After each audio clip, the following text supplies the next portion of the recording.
சற்று முன் கிடைக்கப்பெற்ற மிக மிக முக்கியமான செய்தி ஒன்று வெளியாகியுள்ளது. திமுகவின் 60 எம்எல்ஏ ராஜினாமா. அதாவது வருகிற 2026 சட்டமன்ற தேர்தலில் திமுகவின் கூட்டணி தோல்வியடையும் என்கின்ற தகவலும் தற்போது வேகமாக இணையத்தில் பரவி வருகின்றது.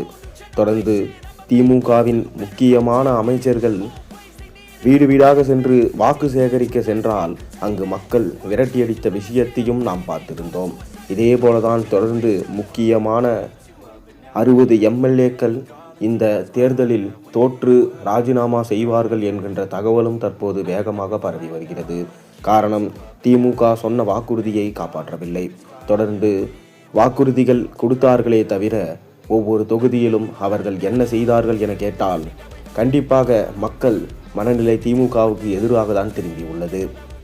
பாதுகாப்பான சூழ்நிலையை தமிழகத்தில் உருவாக்க தவறியது, மேலும் ஊழல், கனிம கொள்ளை போன்ற பல விஷயங்களில் திமுக ஈடுபட்டது என மக்களின் அதிருப்தியை மட்டுமே தொடர்ந்து திமுக சம்பாதித்துள்ளார்கள்.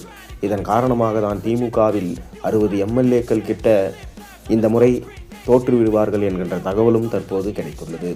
மேலும் இந்த 2026 சட்டமன்ற தேர்தல் என்பது சாதாரணமான விஷயம் அல்ல. 2021, 24 போன்ற தேர்தல்களில் திமுக வெற்றியடைந்து இருக்கலாம். ஆனால் வருகிற 2026 சட்டமன்ற தேர்தலில் திமுக கூட்டணிக்கு மக்கள் வாக்களிக்க மாட்டார்கள் என்கின்ற தகவலும் தற்போது வெளியாகியுள்ளது. நீங்களே யோசித்து பாருங்கள். அதாவது அதிமுக இருந்த காலத்தில் விலைவாசி மற்றும் ஊழல், லஞ்சம் போன்ற விஷயங்கள் எந்த அளவில் கட்டுப்பாட்டில் இருந்தது. திமுக ஆட்சிக்கு வந்து 4.5 வருடங்கள் கடந்த பின்பும் இப்பொழுது எப்படி இருக்கிறது?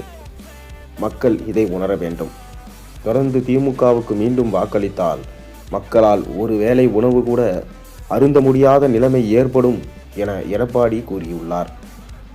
அதாவது விவசாயிகளின் வயிற்றில் அடித்தது, இளைஞர்களின் எதிர்காலத்தை சீரழித்தது.